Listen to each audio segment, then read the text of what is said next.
Chicken ఉండేది నా వల్ల కాదు కానీ పచ్చడితో తిను. సరే వదినా.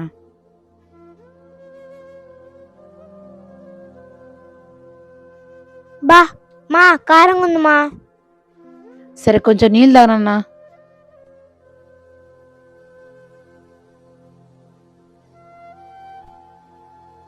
ఏం పూజ తిన్నారా?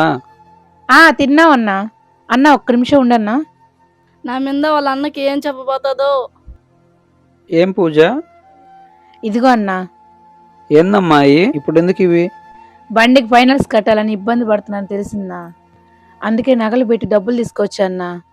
అదంతా ఏం వద్దులే పూజ, నా కష్టాలు ఎప్పుడూ ఉండేవేలే. నువ్వు పోయి నీ నగలు విడిపించుకో.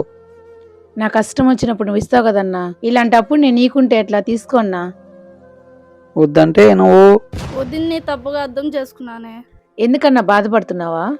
నిన్ను చూస్తుంటే అమ్మ గుర్తుకొస్తుంది పూజ. సరే వెళ్ళొస్తానన్నా. ఉండేళ్ళొచ్చు కదా, ఇప్పుడే వచ్చావు అప్పుడే వెళ్తాను అంటున్నావు. లేదన్నా వెళ్ళాలి. సరే జాగ్రత్తగా వెళ్ళిరా అమ్మా. సుదర్శన్ లీవ్ వెళ్దాం. సరే నేను వెళ్ళొస్తా వదినా. వదినా నేను తప్పుగా అర్థం చేసుకున్నాను వదినా, నన్ను క్షమించు వదినా. పర్వాలేదు వదినా, దానికంతా ఏముంది. సుదర్శన్ అత్తమ్మ బాయ్ చెప్పు. అత్తమ్మ bye. Bye Sudarshan. Bye Sudarshan.